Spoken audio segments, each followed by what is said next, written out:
Ayun, good morning mga brad. Dino 4A, remap ang pag-uusapan natin ngayon. Sasagutin ko lang yung mga message sa atin na page. May mga nagtatanong kasi kung ano daw talaga dapat. Kung remap ang mauna bago magsalpak ng CVT o pipe. Para sa akin, syempre, palakasin muna yung motor mo. Gaya ng pagpalit ng CVT parts, pipe, at saka yung pagpalit ng cams, yung sinasabi na bolt-on. Palakasin muna yung motor mo bago magpa-remap. Sa remap kasi, mas ilalabas niya pa yung full potential ng motor mo. Kesa yung una yung remap, tapos magpapalit ka ng pipe, magpapalit ka ng kung anong parts na para lumakas pa. Mababago yung mapping niya. Mababago yung kondisyon ng motor mo. Ipaparemap mo uli yan, di ba? Ganun. Doon naman sa nagsabing 500 lang yung remap, sa stock lang, mas maganda ipaliwanag niya ng maganda at maayos. Kasi marami siya nasasagasaan doon sa 500 niya.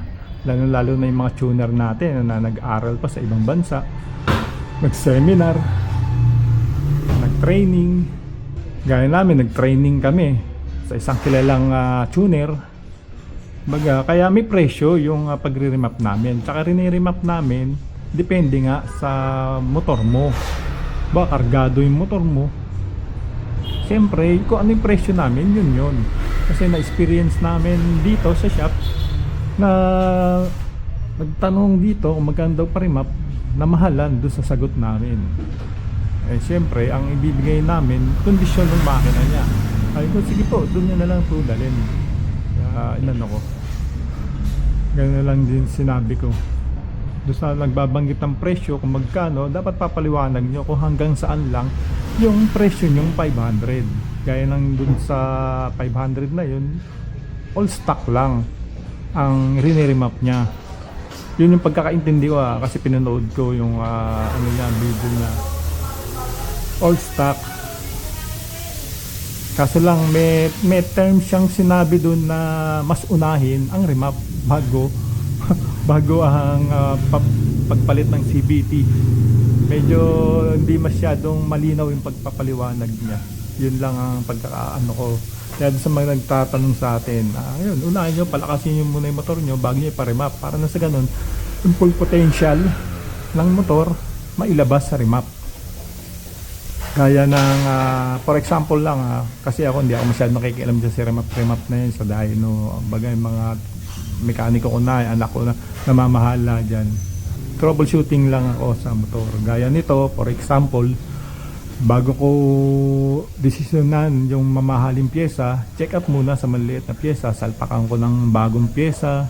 Pag ganun pa rin, syempre kukunin ko yung lagay kong pyesa, ibalik ko yung stock niya. Kung sa ganun, hindi natin mapagastos yung customer. Gaya rin sinasabi ng isang vlogger na ganun ang ginagawa niya, yun yung hangarin niya. Ganun din naman, lahat naman ng mekaniko ganun ang hangarin. Wala nang mekaniko na yung nambubudol. Siguro ilan na lang. Kasi sa dami ng motor ngayon, hindi tayo dapat mag-away-away, dapat magtulungan tayo. Huwag na tayong magpataasan, magpayabangan. Tulungan. May nabanggit tong isa, tanungin para mapaliwanagan. Ako, pares ko silang pinanood. May konting pagkakamali itong naunang vlogger. Tapos itong isang vlogger na taga rito rin sa Caloocan, may rito rin siya rito sa may Caloocan, at isa sa mga idol din natin yan. Ayun, bayan, sa dami na, sa isang bahay dito, lalo dito sa Caloocan, sa isang bahay siguro 4 o 3 ang motor nila. Kaya wag na tayo mag-away-away, wag na tayo magpasaringan. Baga, trabaho, tulungan para na sa ganon mabigyan natin ng magandang serbisyo yung mga may motor, mga ka-rider natin. Gaya ng sinasabi natin na hanggat maaari, kung sa makakatipid si customer, gawin natin. Kaya yun lang ang masasabi natin, tulungan tayo, huwag tayong magtalo, mag-away. Ito uli si Alan Delibro, Mabalos.